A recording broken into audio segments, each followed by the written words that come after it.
please make him feel welcome. Thank you very much. And I'd really like to thank the organisers of this for allowing us to have some presentation here today. Can I just ask everyone, who here is interested in vegetation management? Please raise your hand. So that's pretty much everyone. Who here is really in love with our current vegetation management framework? No? Okay, so thanks very much. So that's why I work very closely with a group of landholders that are members of Agforce. Agforce is a membership organisation representing broad-scale farmers in Queensland, principally upholding the rights of landholders. So I work very closely with a group of landholders that are from the major bioregions across Queensland, and their interest is a Vegetation Management Committee. So their interest is very much in terms of getting across the detail. It's very complex, the vegetation management regulations we have in this state. But getting across the detail and really coming to terms with what are the issues with the current vegetation management framework. So what I'd like to talk to you today is about what we've been doing in the last 12-18 months. I'm sure you've been watching the news through the last year or so about the goings on with the current government. And where we're at now, so there's been a hiatus since August 18th last year. The self-accessible codes for vegetation management, there's a review underway, but that's on hold. High-value agriculture, irrigated high-value agriculture, that's been stalled by the current government. Protected plants, we'll talk about that. The increase in local government regulations for vegetation management, we'll talk about that. And number 6, we'll talk about Agforce's response.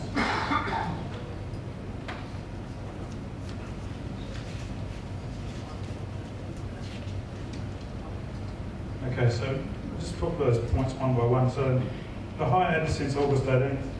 I hope you're aware of some of the efforts that have gone on across the state in terms of the proposed amendments that were introduced earlier on last year by the current administration, basically to tighten up the regulations on vegetation management. So the group that I work with, certainly, and the majority of members in Agforce were vehemently opposed to a lot of the amendments that were put forward. And so we ran a fairly strident campaign, or the Fair Laws for Farmers campaign, across the state. I'm sure, or I hope some of you had an opportunity to be involved in that. So we had farmers' rallies in terms of at Lakeland, Cairns, Townsville, Emerald, Rockhampton, Bundaberg and Brisbane. And we had a lot of involvement of a couple of thousand of landholders involved in those campaigns and those rallies. We're certainly putting forward the opinion and views of people that they didn't want to be meddled with anymore in terms of the increased tightening of regulation. So it went to Parliament on the 18th of August last year, and I'm sure as you're aware that was voted down. It was a close result that was voted down in Parliament, which was a sigh of relief for a lot of people. But I guess since then, the concern is that we won the war back then, but have we won the longer term fight? Yeah, maybe not, because there's been a lot of things have stalled since that time.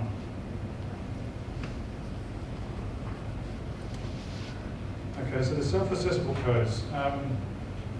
Self-accessible codes were introduced by the last administration in government to help allow landholders, or provide landholders more freedom in terms of their ability to choose and manage vegetation on their property without having to go through an application process all the time. And it was largely supported across the state. The current government have seen it in their wisdom to tighten up those self-accessible codes. So there's been a review underway, and we in Agforce have been stridently working with that review and putting submissions in with that review. And effectively, so far, we've been able to stall them in their review process. So it seems that at the moment they're not releasing anything. They haven't got the courage to do so at this point in time. High-value agriculture, irrigated high-value agriculture, introduced by the last government as a means of allowing some clearing of high-value cropping enterprise on property. And this was largely seen as a boon for northern development particularly. And again, the current administration has seen it in their wisdom to say, okay, we want to clamp down on this. And so I'm not sure whether you've seen the media, but through time there's been applications of Strathmore that's been successful, Olive Vale that's been successful. But these places have been sort of quite vilified by the media, by a number of extremist groups in the state. And so there's been some problems with that. And the current administration have really clamped down on the applications that are in process at the moment. And yeah, so we are having a lot of meetings with managers in the department and trying to sort out what the problems are. It seems that part of the issue is that the legislation has been changed, the regulations have changed since the last government has come to power, and now landholders are having no right to recourse. Some of the larger applications have been going forward in the Cape. They've been knocked back. People have spent over $150,000, $180,000 on an application and then had no right of reply as to why that application was not successful. Do you think that's right? So we're currently in talks about that, and yeah, hopefully we'll see some movement on that very, very soon. Protected plants. It's a recent addition to our vegetation management framework. So this is with the Nature Conservation Act that's been in force in Queensland since 1992. But I don't want to talk politics all the time, but the current administration has seen it fit to introduce this Nature Conservation Act and pull out one of the instruments that's been on the shelf for many years as the Protected Plants regulation. So in 2014, there was some finalisation of our database, and in 2015 it was produced as a protected plant trigger map, so that now if you go to the departmental website and download your regulated vegetation map, with that will accompany it a single map that says whether it's got a protected plant on your property or not. And for those landholders that have a PMAV, a property map with accessible vegetation, this protected plants override your PMAV. So the Vegetation Management Committee and Agforce have been very concerned about this. And so there's a review starting in 2017 that's been instigated, and we'll be firmly chasing that. And there's actually some calls from within the department of some of the officers themselves saying that it's too hard for them to handle, and they're seeking some political intervention. So we'll be trying to push that. Okay, so another concern that the Vegetation Management Committee is working with is just the increase. It's incremental, but it's happening, particularly in southeast Queensland, of local government introducing regulations on vegetation. A number of councils within the southeast Queensland region, and then extending further up the coastline of Queensland, where even though a landholder will have a property map of accessible vegetation, a PMAV over their property, and be allocated category X area, so they're free to do what they want with it, local government is still able to impose law on that Cat X country to say no, that you have to make application to clear vegetation on that. So we've currently got an issue with Somerset Regional Council in the southeast, where they've introduced 6 different layers of restriction over land that is all for Cat X. So yeah, it's a concern, and so we're currently working with the Local Government Association of Queensland to just determine what is the real direction of local government in this area.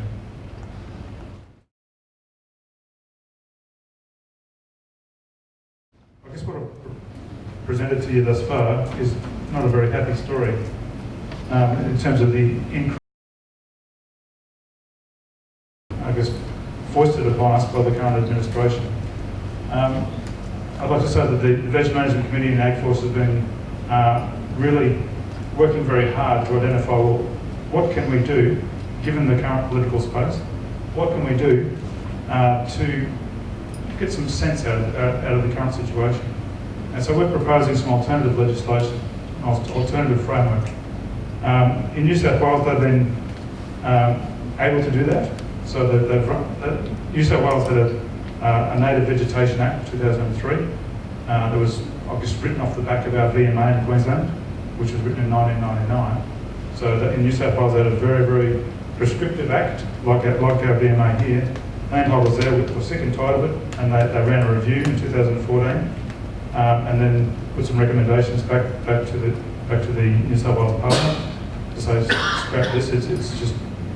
It's lost the trust of farmers. It's overly prescriptive and too hard to handle. And so now New South Wales government is introducing legislation that's outcome focused. As we were talking before, it's putting a value on timber. They set aside 23 million in a trust fund. They're now allowing landholders the opportunity of having biodiversity credits on their property and having those as a saleable commodity. So I guess with that as an example, our Vegetation Management Committee here is sort of saying, okay, let's get on the horse and whip it. So if we're serious about veg in Queensland, the Vegetation Management Committee, I'm speaking on their behalf, but we want to take an outcomes-based, landscape scale, regulatory approach. So we want to turn the VMA upside down as to what we've got now. So in New South Wales, as I said, it's a very prescriptive act, but now they're taking an outcomes focus. So the PMAV, property map of accessible vegetation I was talking about before, we've checked with the department and we've consulted with them, and we're able to extend that as an instrument, and we're proposing a baseline PMAV. So for the landholders who have evidence of what vegetation was like on their property beforehand, being some years ago, and across Australia we'd have aerial photography that dates back from the Second World War, so which is good evidence of extent. So our proposal, we're checking this we have had meetings with the herbarium, with the high-level Vegetation Management Committee in DNR, and they've okayed Agforce to go ahead and run some trials in 8 different bioregions in Queensland, looking at this baseline PMAV concept. So and the concept is allowing a landholder to sign an agreement with the state on what the vegetation was like with an evidence base, so at a period of time, whether it's based on photography or some recognised evidence as to what the vegetation was like in the past, signing a the landholder is going to work with it, and then allowing the landholder freedom to do whatever they want with vegetation on the property to achieve that outcome. And the current position with the department is that agreement would be for about 10 years, subject to review. So that's the baseline PMAV. Incentives based, so as I was saying before, we proposed to Queensland Government, if they wanted to follow New South Wales, set aside some money in a trust fund and try and monetise vegetation. What's the value for a landholder of retaining that part of his property, or his or her property, and putting some value on that, and then having that available for sale as a commodity. The third point from the bottom there, fundamentally at the bottom of the problem, the root of the issue, we believe, is the objects, the purposes of the VMA, the Vegetation Management Act. Currently the VMA is about reducing clearing is an old reality. The VMA should be about managing vegetation for multiple outcomes, not just reducing clearing. So we want to take to task the objects of the Act as they exist now, and have them changed. So at the bottom 2 points, and this is the fundament. What drives the Vegetation Management Committee is about certainty.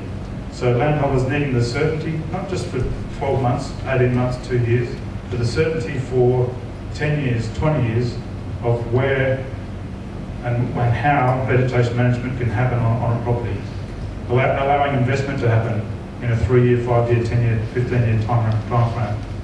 And the bottom point about simplicity. So this baseline PMAV, we thought through this quite a bit, that it's a simple document with simple language, common names of vegetation. This will be backed up by some scientific, a parallel document that will have some scientific terms, but a simple, understandable agreement with the state. So that's my presentation. Has anyone got any commentary or any Any questions?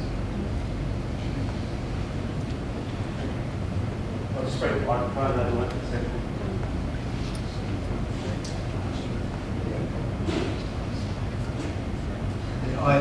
I guess I admire the concepts of certainty and simplicity.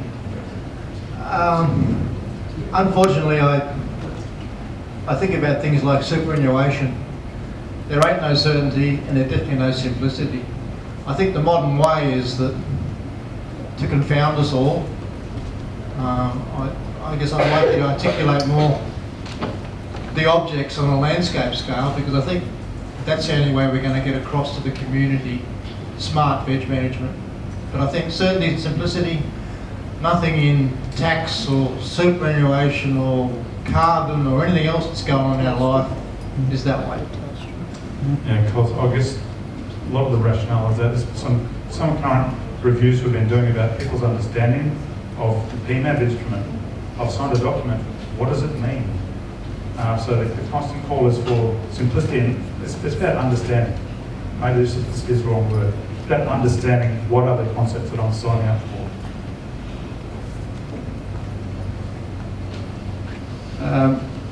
Given the government's against all clearing and so forth, wherever they can stop it, has any thought been given to with the advance to cell grazing, the idea of putting funding out there for increased coverage with trees for cell grazing blocks now where there's been broad acre clearing previous? Yes, so that's a fantastic point. And so with Grant Maudsley, particularly the president of Agforce, there's been quite a bit of discussion about this exact point. So if we take a baseline PMAB approach, where landholders have the opportunity to sign an agreement with the state and provides them with more certainty, the very likely outcome of that will be an increase in extent of veg, where landholders have the opportunity to tie it up with carbon, with either preservation on their property of certain areas. And so we've had this from a large number of people, that if we have a baseline PMAB possibility, that there will be an increase in vegetation rather than a decrease. Yeah, the object of vegetation management must surely remain the management of the property. Now, whether you're going to think of growing something or you're just trying to maintain your property so you can manage it, muster it properly, because just after about 3 months after the government brought these new regulations in, they had taken maps of everybody's places in our area, and fortunately for me, and mainly because I'd had a lot of maps of reef catchment maps that were very, very good, I was able to prove that they had deliberately taken these maps just to show everything that was on there, all the lantana, all the even heaps of weeds and things, all showed up as having trees on them. And because I had a whole series of maps, right up to within 6 months of when they brought this one out, I could prove to them that they were just having a fair go at me. And they had to agree then, and this was the local lady here in Mackay, wiped the whole of that map, said don't take any notice of it, because I had good maps up to then. So if you've got them, you are pretty right. And of course that's got to be, you know, your whole purpose of your place, so you can manage it. You can't manage a property that's covered in lantana or weeds, and you've got to spend a lot of money to keep them like that. And you're not doing it just to destroy trees, you're doing it to manage it, and that's the important part of vegetation management, is for your good and for the whole nation's good. That's a fantastic comment. And so in the interviews we've had thus far with departmental staff who are at an operational level, they keep on telling us, Agforce, saying that we need good maps. So that's those guys that say we need good maps. The herbarium guys say we need good maps. We want to have good maps that the farmers agree with.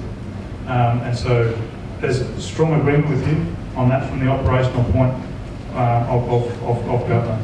So we need to be convinced and assure the managers in DNR that with some good mapping and some agreement, so hopefully with this baseline PMAB, an agreement between landholders in the state on where the exact boundaries are of vegetation, be it weed, protected vegetation or what have you, that there's some surety on that. You just get another map, because they've had a map, just done, just to prove that all this vegetation, it was on your place and it had to stay there. Without, you want to get a map and have a look whether it's altered, because they're trying to do that. Yep. We've got another question. Yes, you were saying before about the PMAPs. So the PMAPs that we paid money for Yes. from the Bligh government, Yes. now's not worth the paper it's No, written. there's, every landholder who has vegetation should have a PMAP. We've got one, but Yeah. if it's they're overriding it, then it's more or less worthless. What I said before with the protected plants, that's something they've introduced on top of the PMAP. So you need to go back and check on the departmental website, do a search for your lot and plan to see if that's not the best news. If you haven't got a blue circle, well then. Well, when we took the PMAP out, that was to give us on our white zone total freedom. That's why the departmental people and DEHP coming to me and saying, can you guys intervene politically, because they find it too hard to handle. I know there was some, they even had pink zones put on it after the PMAPs were paid for. Our neighbour was one of them. Yeah. So in those cases, it's a legal obligation of the state to remove that colour. If you've got a PMAP and it's signed up at a certain time, it's, even if they've recoloured it, that's a legal agreement of you with the state. Okay, thank you. Les, did you have anything to say? Or are you just standing so you can see? I'll bring the mic over. Hang on. Hold that for sure. Yeah, we listened to all what's been going on. Could any of you tell me, with any of these ones that they've been given maps to and that, have they got a fee simple title? Well, who understands fee simple title? If you want to find out, have a look on the internet and look up fee simple title. A fee simple title, the owner of the holder of a fee simple title is the absolute owner, and it's all written on there. And for a second or third person to intervene is highly illegal. And those who have the fee simple title has all the rights on it. And for any change of the fee simple title has to go up before a referendum, and it's never been so. And Mickey Hodge here, he had the pre-organisation, a lot of us members were there. We had Len Harris and different politicians come up, and they agreed with us. And there's been never ever a fee simple, never ever been a referendum. Mick Hodge was down there at Shoal Point. He cleared about a whole area around his fee simple title property. It was marine country coming in on it. And he had about 4 cars turned up there. We're going to take him to court. And he told them if they're not out of the place in 10 minutes, he'll have the police there to remove them. And there's never been a referendum on it, on a fee simple title. And I've got a fee simple title. I had it at Claremont. When we sold out there, the council was going to tell any of the purchasers they weren't to build on this and that. And when I found out about it, I went out to them and I